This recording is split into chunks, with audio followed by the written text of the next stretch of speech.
is up, tea people? TDB Nation. TV Nation. You'll find out later. Episode 500. No, this is all. This will be out. Yeah. Okay. Yeah, I'm pretty sure. Got it. Okay, cool. Well, in which case, you understand what we're saying. Or you didn't watch. The video that came out on the 1st of April. Yeah. Okay, so Jiaji Tool Dai from Taishunhe. Cool. Quiche. I bought 2 sleeves of this. Yes, sir. And it's about $25 a tool. I like it quite a bit. Excited to try it. Yeah, and Denny has not had this before, so we will see his reaction. Yeah. And what ripe did I have this morning? I think I had that 8652, or what was that one? 8562? 7562? Man, I'm trying to remember. We got a comment the other day that was just like, the boys are just reciting 4-digit numbers. We're just like starting off, it's like 7532. No, it's 7566. 8654. No, that's right, man. No, 7432. Ooh. Yeah, definitely. Ooh, yeah. Okay. It smells dank. In the best way. Oh, yeah. Love it. And when you do get one of these teas, how do you go about kind of like sampling? What's the sort of strategy for folks at home? So I don't remember why, but I put in an order for this tool and maybe some samples. I'm trying to remember what I ordered exactly first. But I tried it. I was like, this is good. Yep. And then I tried a couple more times. I was like, this is really good.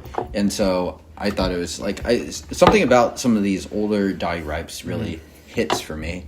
Not all of them do. For instance, like we split that cake up 7562, which I thought was fine.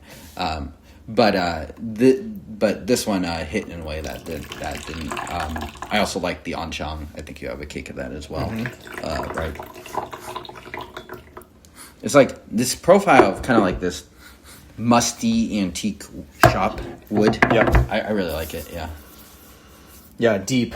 Yeah. Maybe a little bit of that kind of pencil shaving thing happening. Right. It's not extremely, it's not like Yeon level of dank. Ginseng or dank or whatever, but it is like, it's seen some days. Cool. Seen some things. I'm interested in finding out. And for me, I've been drinking non-dye ripes a little bit more. Oh, really? Like Xiaofaz? Or? Yeah, exactly. Or I have the that Viet Sun ripe that's really vegetal and those quite different. weirdo ripes, yeah. Yeah, exactly.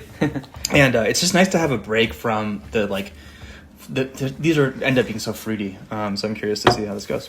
Cheers. Cheers.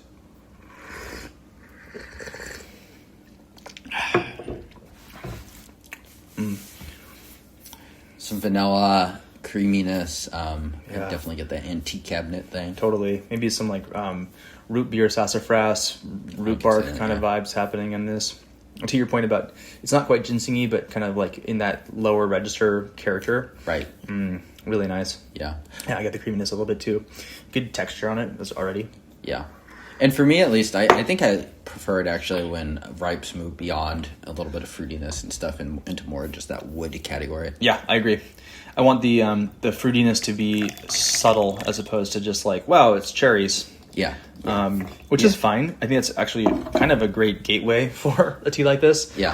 For someone who's just getting started. Because you can get into those deeper wood character flavors with some sweetness. Yeah. And you can sometimes get that on the Xiaofa, depending on the storage of it. Yeah. So we're brewing here with quite a bit of leaf, which is kind of, ripe deserves kind of a strong hand. Denny's style. Okay, I think we'll be good there. All right, let's get back in here again. And you can really smell that antique furniture shop kind of thing on the nose on this. And that is exactly what I love about this tea. I like that note. I think this tea, let's get into it a bit more. I don't want to lead you too much, but there's a couple characteristics I do like about this tea. Yeah, cheers.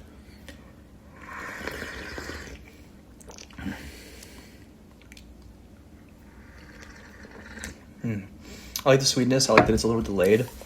It's not bitter, but it's strong. Nice texture on it. Yeah. Good mouthfeel.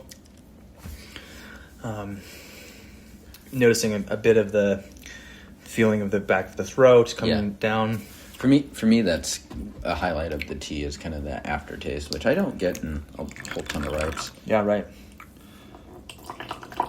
It's not medicinal, but again, veering towards some of those flavors. It's got its hand in the medicine. Yeah, exactly. Yeah.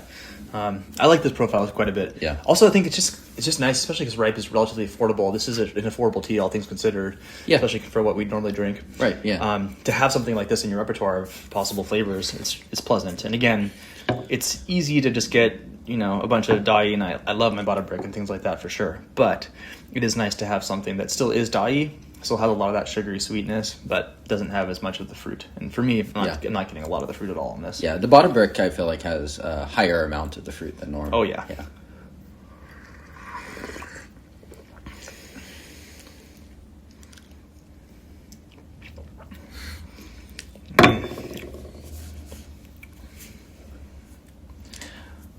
Maybe a little bit of minerals on this. Yeah, I can see it. Yeah. Mom test gonna just say no. Yeah. It's a little strong. Yeah. Ultralight, maybe Possible. Do okay. Yeah. Yeah. You might have to be doing exactly what you're doing right there. Exactly. Picking some little leaves. I'm happy to do that. Yeah. I think it's fairly rare for me to find a Ripe tea that I wouldn't be like Grandpa Style's gonna be fine on this. Yeah. But again, I like them where like my teeth are stained at the end of the session. You know what I mean? And Exactly. I don't even need to say it. Yeah, I could just show them grills. Show that grill, exactly. Yeah. You got some good stains for sure. Yeah. Really quite a nice lingering aftertaste that lasts a bit longer than I think a typical dye for me personally. Could be the age, could be the material, probably a little both. Yeah, I think I would agree. I think that was kind of the selling aspect of it for me. I was Sure. like, this aftertaste is actually for real on Yeah, this tea. yeah, absolutely. But again, compared to some of the teas we've had that are quite strong, this isn't like insanely bitter. No. Man, what was that white tea that I'm thinking of? This Lich Tears. Yeah, wow. I mean, it's so strong that we can remember it. Yeah, exactly. Yeah. This other day, someone was like, how does that compare versus the EU and Sue? I was like, I have no idea what ripe that is. And they're like, well, you had it on episode 432. I was like, well, you got me. And I still can't answer your question because I don't remember. Sorry. Go check your notes on ITTV. Look at how dark that is. Man, gorgeous. And that to me, just when I see a ripe like that, I'm just thinking wood. Yep. What's that mean? Wood. Sorry. Anyway, you guys know the internet. Internet people know. Nice. Yeah, not necessarily bitter, but I'm just like still really feeling the strength of this tea in my cheeks. Definitely down the back of the throat now. And just even looking at the actual legs on this, for example, it's really fairly thick. Cheers. Cheers.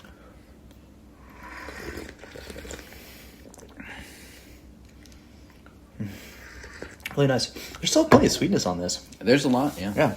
This is great. Yeah. Yeah. I like this a lot too. Kind of a little bit of that maple syrup thing here too. Yeah, for sure. And relatively affordable especially for the age. Wow. Yeah. Nice. Cool. Okay. Pick this one up before we do. I don't know. Yeah, it might be too late, yeah. I might front run this one as well. My fingers on the keyboard. I might buy this before Denny does. It reminds me a little bit of the Shaguan or the Xiaofa in the sense that it has that kind of bassier note, but it doesn't have that like dank thing that those Xiaofas can have. This does, have a very, for me at least, it still has that dai sweetness on it. Yeah. So it's like kind of a dai take on the Xiaofa. Yes. Yeah. Nice. Okay. Well, Taishunhe, check out quicheteas.com for this one. Subscribe, click the buttons, send this to someone. I don't know. I'm slurping the hell out of this. Yeah. Until next time. Wu-Tang. Peace.